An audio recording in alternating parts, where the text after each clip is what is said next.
It's a small project where we are focusing upon having a small walking trail named in honor of my grandmother. Her name was Harriet, and so we're going to call it Hatties Trail. She was commonly referred to as Hattie. In 1898, Hattie's husband, who was a Buffalo soldier, my grandfather, my maternal grandfather, started purchasing parcels of land here in Allen after he finished 10 years of military service during the Indian Wars. And so this was all his property. And he died in 1940. Grandmother died in 1948, and the year before she died, she conveyed the property to my mother. And so then my mother conveyed the property to 3 relatives, and I'm one of them. And we just want to honor her. She was not a lady who busied herself with a lot of what was going on in the neighborhood, from what I'm told. I'm also told that she was very much a lady, and we just wanted to honor her with this, and thus Hatties Trail. And we're going to begin today with the second half of the clearing. And thanks so much to so many collaborators helping us. If I start to name them now, I'm going to forget somebody. We're starting with a small trail, and we hope to expand on it with the success of another grant opportunity. The history of the Buffalo Soldiers is not widely known. In 1866, Congress passed an act that allowed for the establishment of a few, I will just say, a few all-black regiments. Some were cavalry and some were infantry. My grandfather was in the cavalry, 9th and 10th Cavalries. He was in the 9th.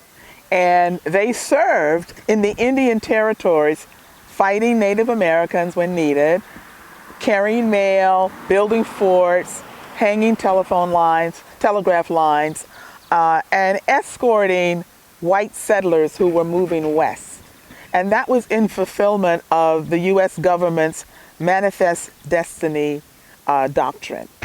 And that in large part is what they did. The 10th Cavalry saw more combat time. The 9th saw less combat time, but so they did those other things that I just indicated as well. He served 5 years. That was the typical stint at that time. He enlisted in Baltimore in 1882 at the age of 21, served his 5 years, came back to Allen, stayed a few months, decided not much going on here for me, re-enlisted for another 5 years, and went back to the Indian Territory for another 5 years. And then after he got out, that's when he started buying land.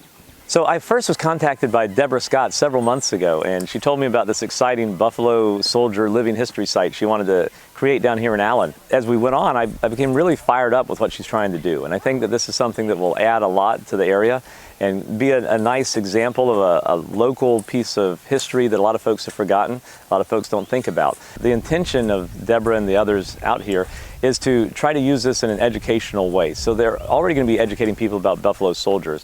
But an important part of the story is what happened with her grandfather when he came back to Allen and he became a farmer. And he became somebody who worked the land and had a fish pond. And so a lot of folks, especially young people in the community, have no idea about the way that life was 100 years ago, but also how people were so intimately connected to the resources of this region, whether it was forestry, fishing, or farming. And so I volunteered to have some students come out and just do a little bit of work on this Saturday morning. We are trying to preserve the history of the Buffalo Soldiers. So we go to different schools, different organizations, and tell them about the history of the Buffalo Soldiers so that they would never be forgotten. Deborah contacted me several weeks ago and told me about this project that she was being engaged in, and asked me if we would like to be a part of it. But I made sure that I was able to get here because I wanted to meet Deborah. I wanted to participate in the beginning of this trail. I'm really impressed and amazed by it. I'm very interested in preservation, and when I heard of this project, it was preserving some land, so it really got my attention.